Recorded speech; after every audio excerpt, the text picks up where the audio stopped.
우리가 오늘 읽으신 누가복음 15장의 말씀은 아주 유명한 우리가 잘 아는 비유가 모여있는 이 누가복음 15장이죠. 그 중에 오늘 두 가지를 함께 우리가 보게 되는데, 드라크마의 비유와 그 잃은 양에 대한 비유죠. 이 잃은 양이라는 이 말 때문에 온 한국 교회들이 잃은 양 찾기를 그렇게 하지 않겠습니까? 잃은 양 찾기 해가지고 몇 월 며칠 막 그래가지고 막 작정해서 써서 내고 막 그 사람 우리가 다시 데려와야 된다고 막 이렇게 하면서 열심히 전도를 할 때 이 말씀을 우리가 잘 인용하는 그런 말씀입니다. 근데 사실 오늘 제가 여러분들께 함께 질문해 보자고 했지만 제목이 조금 사실 좀 도발적이지 않습니까? 누가 죄인이냐 이걸 물어보는 그런 제목이죠. 오늘 시작할 때 보니까 1절에 이렇게 시작을 합니다. 모든 세리와 죄인들이 말씀을 들으러 가까이 나아왔다 라고 되어 있습니다. 이 사람들이 가까이 왔죠. 예수님의 말씀을 듣기 위해서 지금 이들이 나아왔습니다. 그런데 바리새인과 서기관들이 2절에 보니까 수군거려 이르되 이 사람이 죄인을 영접하고 음식을 같이 먹는다라고 수군 저거 좀 문제가 있네. 저건 좀 아닌데 이런 느낌일까요? 수군대는 게 잘 했습니까? 제가 수군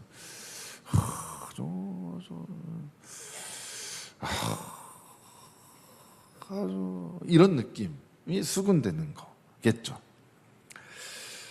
자, 세리라는 사람들은요, 그리고 죄인이라는 사람들은 어떤 사람들이냐면 하나님의 율법을 어긴 자들을 보통 죄인이라고 하죠. 그런데 세리는 하나님의 율법을 어겼을까요? 안 어겼을까요? 사실 세리가 하나님의 말씀대로 사는지 안 사는지 우리는 잘 모릅니다. 성경에 세리가 어떤 삶을 사는지 나오지는 않는데, 그렇지만 당시 이스라엘 그 사람들은, 유대인들은 세리야말로 죄인 중에 죄인이라고 생각을 했습니다. 왜냐하면 우리나라를 지금 지배하고 있는 로마에 붙어먹은 녀석들, 우리로 말하자면 이 매국노 같은 녀석들, 세금을 우리한테서 걷어서 그쪽에다 갖다 바치는 아주 그냥 못된 놈들 중에서도 제일 못된 놈들이 세리였습니다. 세리랑은 말도 잘 안 하려고 하고 정말 동족의 피를 빨아서 부를 축적하는 인간들이라고 매우 싫어했습니다. 그래서 삭개오를 그렇게 싫어했겠죠. 삭개오는 세리의 장입니다. 그러니까 삭개오 밑에 세리들이 있으니까 삭개오는 얼마나 더 미움을 받았겠습니까? 그런데 또 아이러니한 건 예수님의 제자 중에 세리 출신이 있죠. 처음 듣는 이야기입니까? 누구죠? 힌트.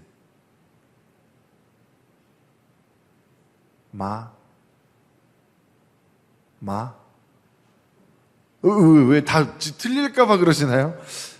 그냥 시원하게 얘기하시죠. 그렇죠. 마태가 세리 출신입니다.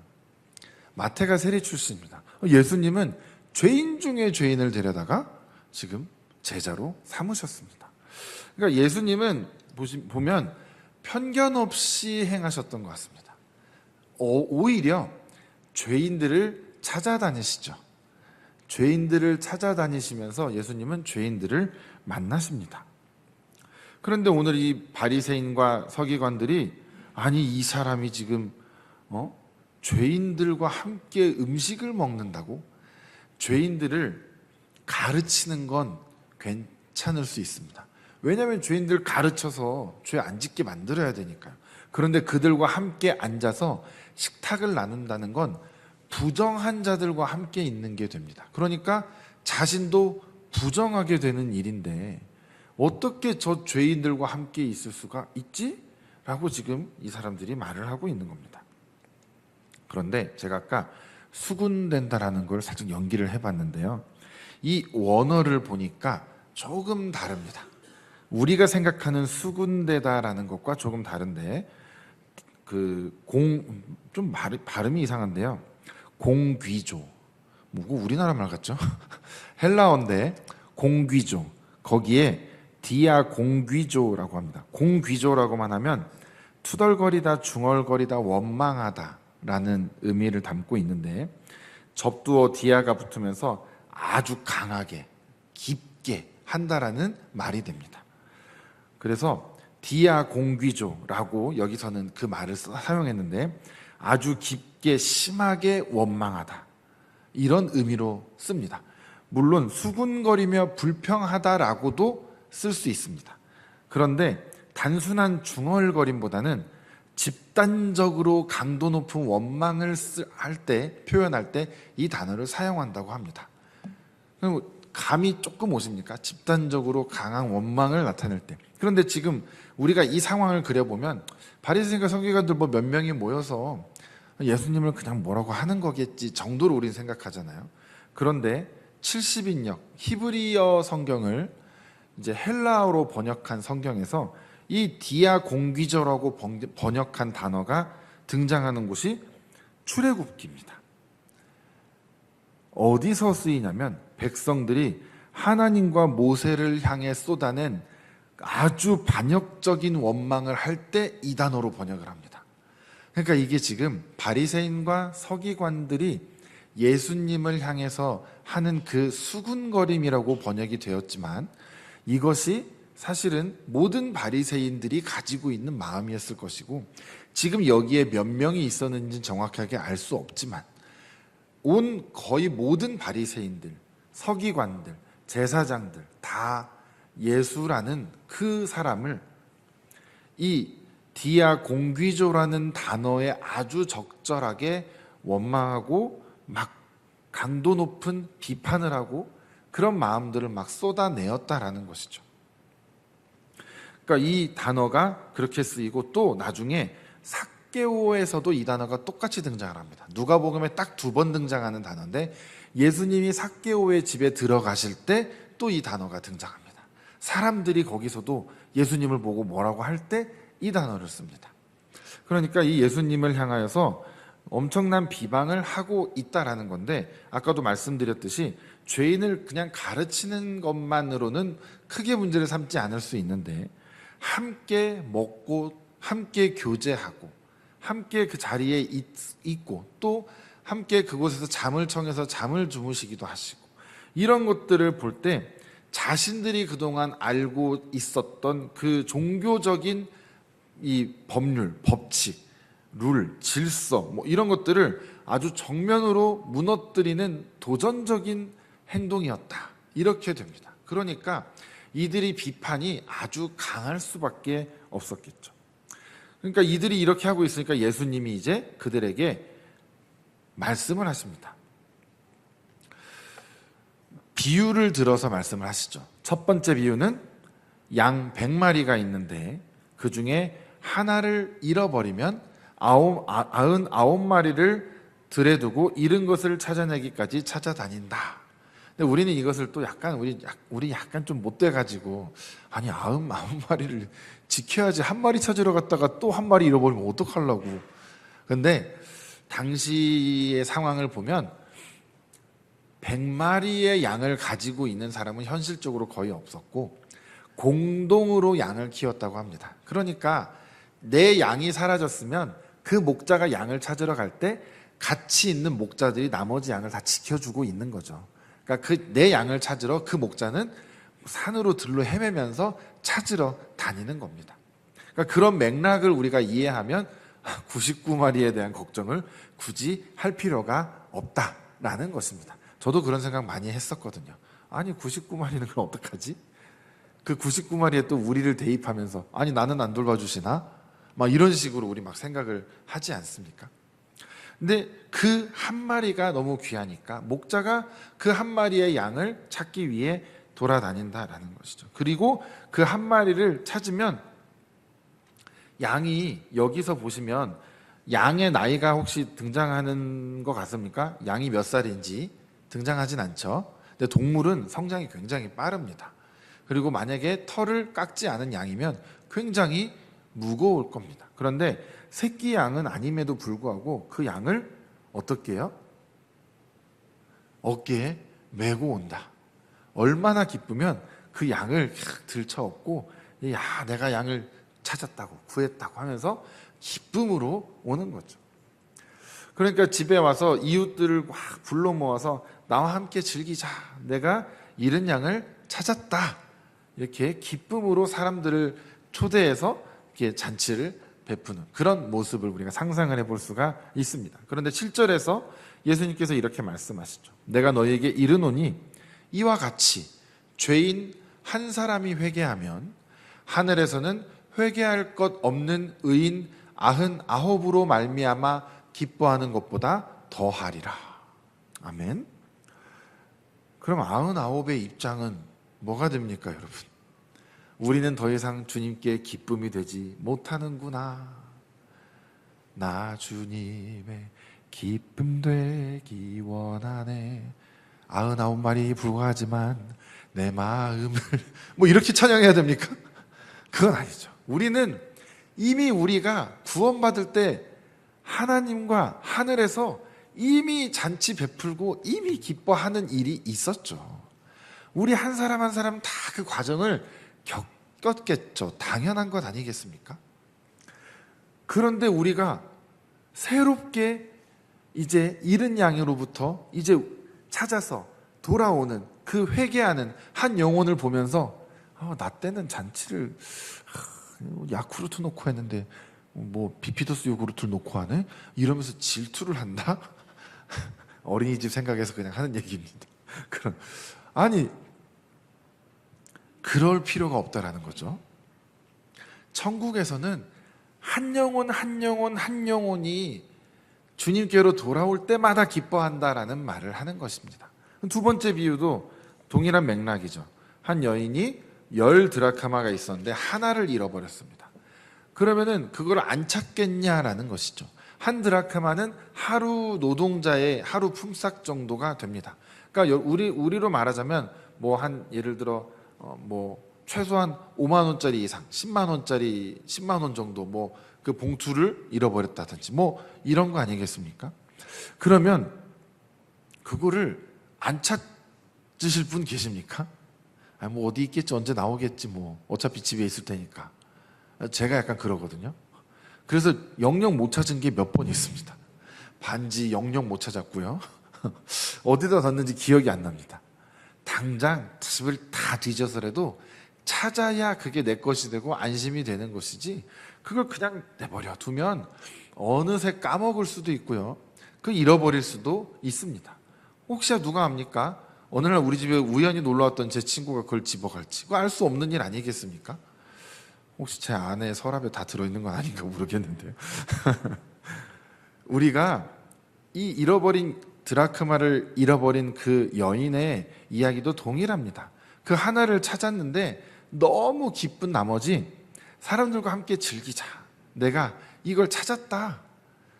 근데 왜 이건 이제 경제적인 논리에서는 좀 말이 안 됩니다. 양은 조금 더 값어치가 나가고 그럴 수 있는데 하루 품삯을 찾았다고 하루 품삯 이상으로 손님을 대접할 수도 있는 상황인데, 그게 우리가 생각할 때 상식적으로 이거 경제적으로는 너무 논리에 맞지 않는데 이렇게 생각할 수 있겠죠. 그런데 잃어버렸던 돈이었잖아요, 원래는.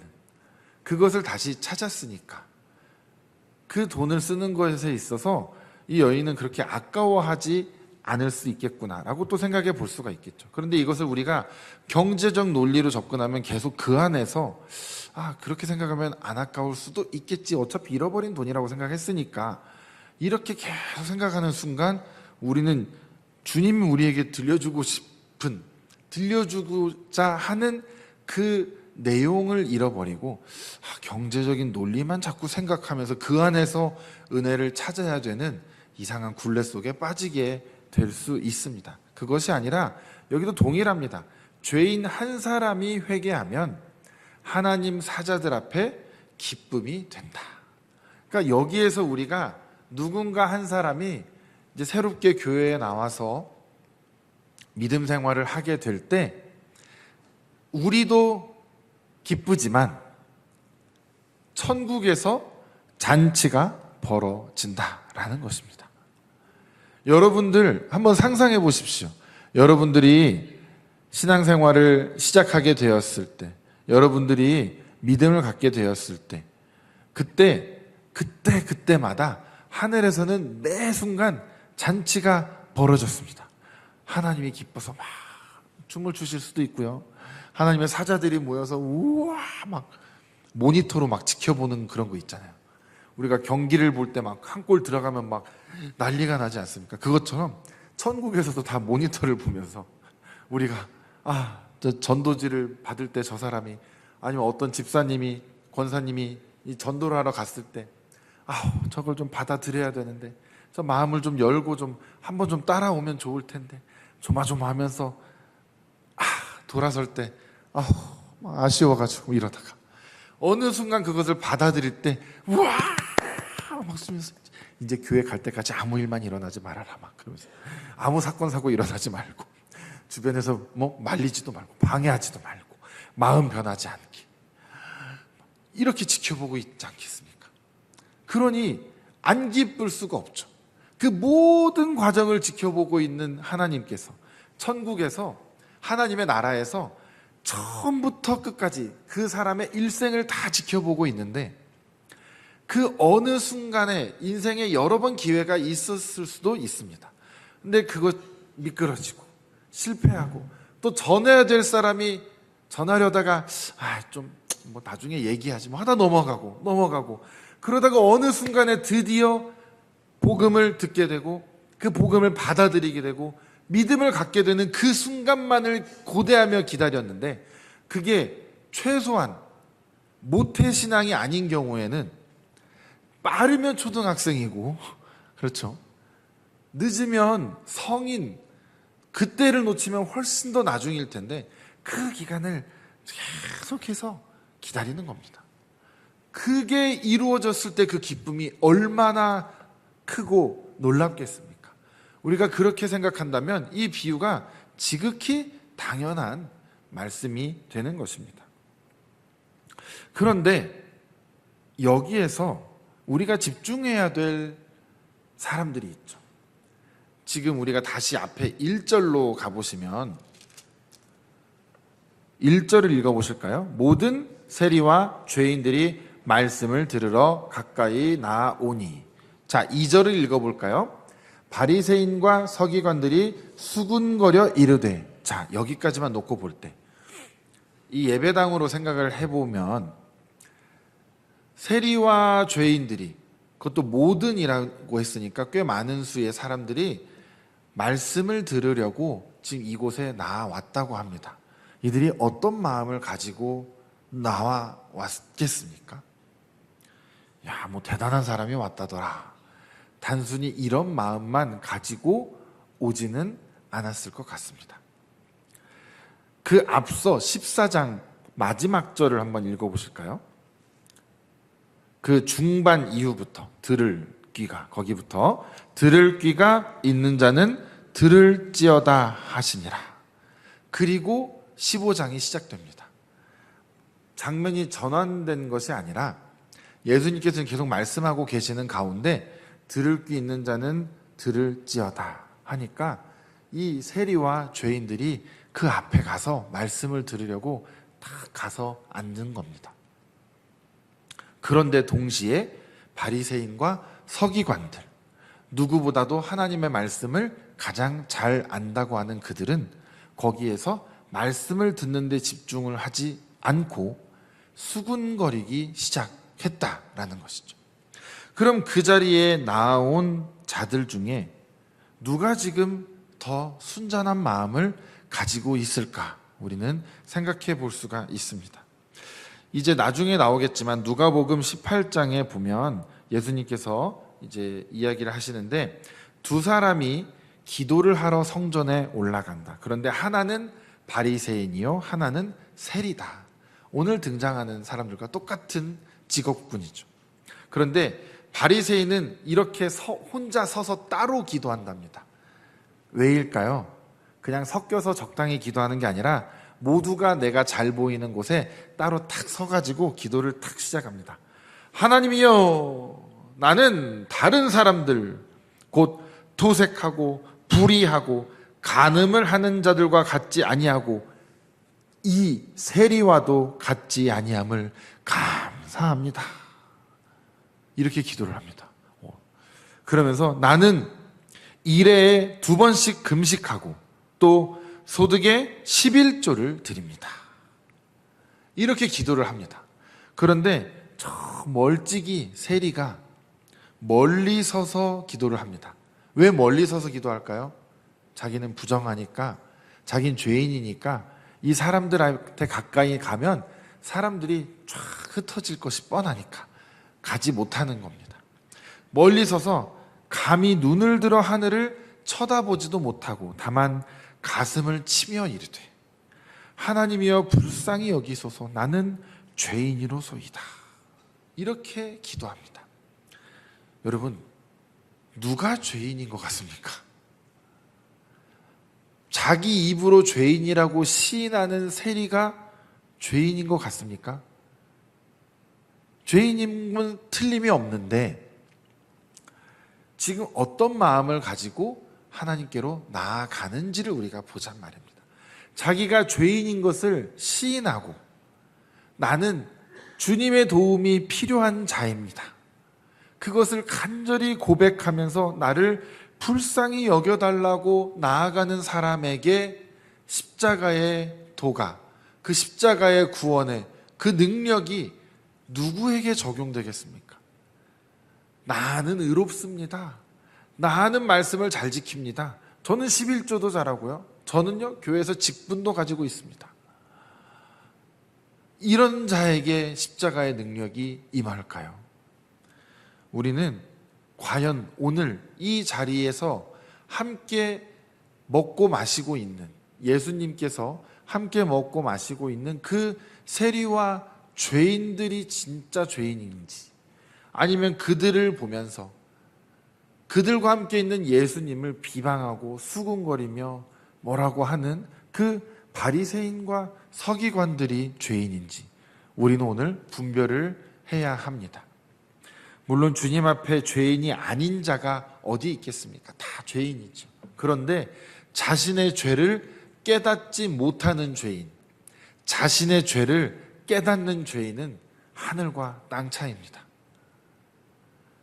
오늘 이 바리새인과 서기관들은 자신의 죄가 무엇인지 전혀 알지 못하고 있습니다. 귀 있는 자는 들을지어다 했을 때 주님 앞으로 나아갔던 자들이 바리새인과 서기관들이 아니었다라는 것을 우리는 주목해 볼 필요가 있습니다. 오늘날 바리새인과 서기관이라고 한다면 우리 교회에서 신앙생활을 잘 해오던 사람들의 일단은 해당을 합니다. 그 사람이 어떠한지는 일단은 우리가 나중에 생각하고, 바리새인과 서기관이라고 한다면 말씀을 많이 보고 오랫동안 봐왔고 오랫동안 이 기독교 전통에서 자라온 그런 자들이 바로 바리새인과 서기관에 해당하는 자들이겠죠. 그렇다면 오늘 우리는 어떤 마음을 가지고 이 자리에 나와왔냐라는 것이죠. 우리는 자칫 잘못하면 바리새인과 서기관처럼 될 수 있는데, 오늘 이 자리에 나올 때 우리는 정말 낮은 마음을 가지고 주님, 저는 죄인입니다. 주님, 오늘도 저는 주님의 은혜가 없으면 하루도 살 수 없습니다. 이런 마음을 가지고 우리가 나와왔습니까? 아니면 오다가 교회에서 마주친 누군가를 보고 아휴, 저 사람 또 막 이러면서 남을 그냥 판단하고 속으로 정죄하고 아휴, 보기 싫은 사람 또 얼굴 마주쳤네, 뭐 이러면서 예배당에 입장을 하셨다면 다시 나갔다 들어오시는 게 좋을 것 같습니다. 주님께서요, 어떤 눈빛으로 바라보고 계시겠습니까? 하나님께는 그 눈빛이 두 개의 눈빛이 있다라고 생각을 한번 해보십시오. 하나는 인자와 긍휼과 자비와 사랑의 눈빛, 하나는 죄를 두고 보지 못하시는 정의의 하나님, 공의의 하나님, 그 눈빛이 있다라고 생각을 하신다면 지금 나를 바라보고 계시는 하나님의 눈빛은 어떤 눈빛일까요? 저는 다 사랑의 눈빛이라고 생각합니다. 왜요? 우리가 깨닫기를 바라시는 그 마음 아니시겠습니까? 진노의 눈빛으로 지금 우리를 바라보면 우린 짓눌려서 이미 죽었을 것입니다.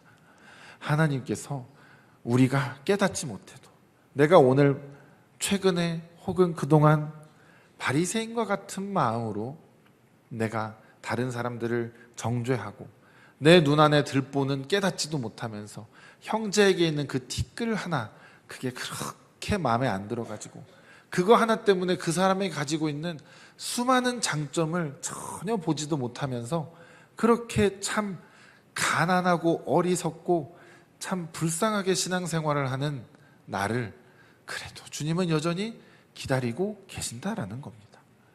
왜요? 그런 나도 잃은 양이니까. 그런 나도 잃은 양입니다. 우리가 이 자리에 앉아 있다고 다 99마리의 양일 거라고 자신하는 것부터가 우리는 위험한 길에 들어서는 일일 수 있습니다. 당연스럽게 아까 처음에 제가 99마리의 입장인 것처럼 얘기를 했지만 우리는 이 자리에 앉아 있으면서도 우리가 잃은 양이 될 수 있습니다. 교회에 이 자리에 없는 사람만을 잃은 양이라고 생각하다가는 우리가 딱 바리새인 꼴을 나기가 쉽다라는 것입니다. 우리가 이 자리에 앉아 있으면서 잃은 양이 되었다라는 건 무엇이겠습니까? 우리가 때로는 자칭 의인이 되고요, 때로는 하나님의 긍휼보다 나의 행위와 나의 공로를 더 의지하는, 말하자면 은혜를 필요로 하지 않는 사람이 될 때도 있고요. 또한 예배와 봉사 같은 걸 열심은 하는데 하나님보다 나의 의를 위해서 내가 움직이고 있다 보니 우리가 종교적인 행위만 열심을 다하지 사실 무감각해져 있는 사람일 수도 있다는 겁니다. 또 규칙과 전통을 철저하게 지키지만 사람을 사랑하는 마음은 다 메말라서, 그래서 판단하고 정죄하고 이건 하면 되고 안 되고 이런 것들은 너무나 잘하는데 사람을 보듬어주고 품어주고 용서하고 이런 것들은 하지 못하는 우리의 모습들이 있다라는 겁니다. 심지어는 경건한 모양까지도 흉내내서 남들에게 인정받으려고 하던 때도 우리한테는 있었습니다. 우리가 그런 일 가운데 지금 살아가고 있다라면 과연 오늘 들을 귀가 있는 자는 들을지어다 할 때 제일 먼저 달려나가서 주님 앞에 앉아서 그 말씀을 들어야 할 자가 우리가 내 자신이 아니겠습니까? 저부터가 그렇고 이 중에도 그런 마음이 드는 분들도 계실 줄로 믿습니다. 우리가 정말 잃은 양이라는 것, 교회 밖에만 있는 것이 아니라 우리 교회 안에도 언제든지 있을 수 있고 이 안에서도 드라크마는 언제든지 잃어버릴 수 있습니다. 그럼 우리가 의자를 다 드러내서라도 드라크마를 찾아야죠. 그게 나일 수 있다는 걸 우리는 깨달아야 합니다. 말씀을 읽을 때 우리가 그것을 깨닫게 될 줄로 믿습니다. 내가 잃은 양이 되지 않도록, 또한 우리 안에 잃은 양이 있을 때 그 잃은 양을 그 목자의 심정으로 내가 함께 찾아다니며 찾았을 때 하나님이 기뻐하시는 것처럼 우리도 그 동일한 기쁨을 누려야 하지 않겠습니까? 왜 나는 기뻐하지 못하지? 우리 안에 누군가가 잘 되고 우리 안에 누군가가 은혜 받고 우리 안에 누군가가 변화되는 모습을 보는데 여러분 마음에 기쁨이 없고 제 표정이 보이십니까? 이런 표정을 짓고 계시는 분은 99% 바리새인 쪽에 가까울 것 같습니다. 그런데요, 제가 여기서 앞에 서서 보면 여러분도 표정이 다 보이거든요. 가끔 그런 표정을 짓는 분들이 있습니다. 저를 향한 거라고 생각하겠습니다. 서로를 향한 거라고는 도저히 생각하고 싶지가 않고요.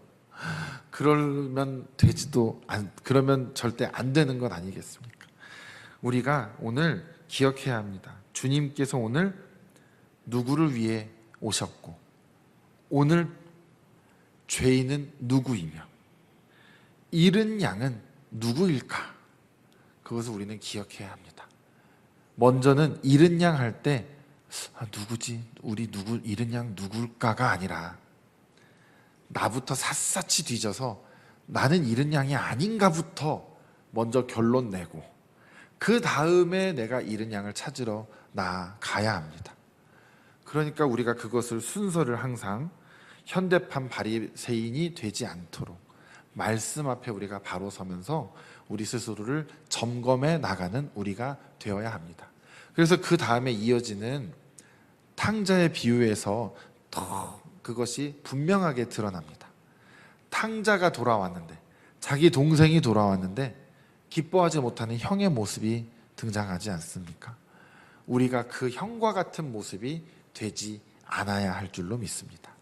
또한 우리가 탕자의 모습이 되었을 때 빨리 돌이키고 아버지 집으로, 아버지께로 다시 돌아올 수 있는, 우리가 그렇게 회복할 수 있는 우리의 낮은 마음도 주님께서 늘 우리에게 은혜 베풀어 달라고, 허락해 달라고 우리가 그렇게 기도하는 자들이 되어야 할 줄로 믿습니다. 기도하겠습니다. 주님 감사합니다. 오늘 주님의 말씀을 통하여서 우리가 우리를 돌아보고 또 우리 공동체 안에 누가 정말 잃은 양인지 함께 찾으러 나아가기를 원합니다.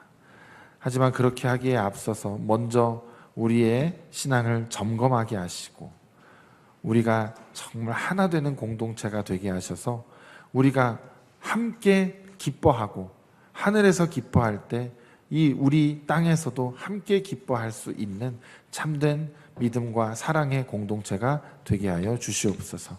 감사드리며 예수님의 이름으로 기도드렸습니다. 아멘.